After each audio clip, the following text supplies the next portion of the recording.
আজকে অর্ডারটা দিয়েছিল একটি ম্যাডাম, এই শিক্ষক দিবস উপলক্ষে তাদের স্টুডেন্টদের খাওয়াবে বলে। তো অর্ডারটা ছিল আমার দোকানের ঠিক কাছেই, তার জন্য সব রেডি আছে। আজকে অর্ডার ছিল বিরিয়ানি, চিকেন বিরিয়ানি ও সাথে চিলি চিকেন ও ফ্রাইড রাইসের কম্বোটা। আর এখান থেকে তুমি দেখিয়ে দিই, এটা কল্যাণী ঘোষপুর স্টেশন। ঠিক স্টেশনের থেকে নেমে আইটিআই কলেজে যেতে আমার দোকান।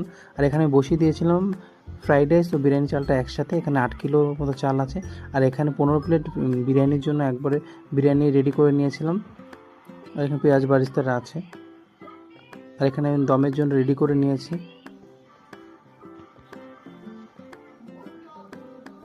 আর দেখতে কেমন লাগছে কমেন্ট করে জানিও বন্ধুরা। আর যেহেতু ফ্রাইড রাইসের অর্ডার আছে, এখানে রাইসগুলো বয়েল করে রেখেছি, ফ্রাইড রাইসও হবে। আগে বিরিয়ানিটা অর্ডার ছিল 6:30টার মধ্যে বিরিয়ানিটা অর্ডার দিতে হবে, ও পরে 7:30টায় আবার ফ্রাইড রাইস ও চিলি চিকেন কম্বোটা যাবে। এখানে ধিমে আজে বিরিয়ানির দম দিতে বসিয়ে দিয়েছিলাম।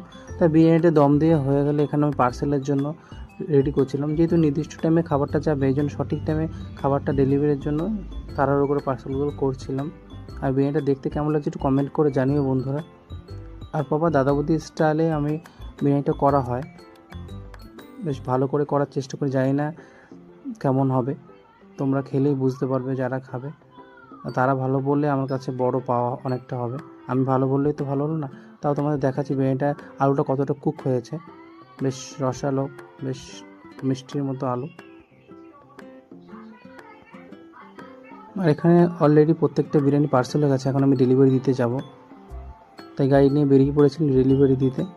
দোকান থেকে যেহেতু কাছেই, বেশিক্ষণ লাগেনি, 5 মিনিটের মধ্যেই পৌঁছে গেছিলাম। অর্ডারটা ছিল একটু ফ্ল্যাটে।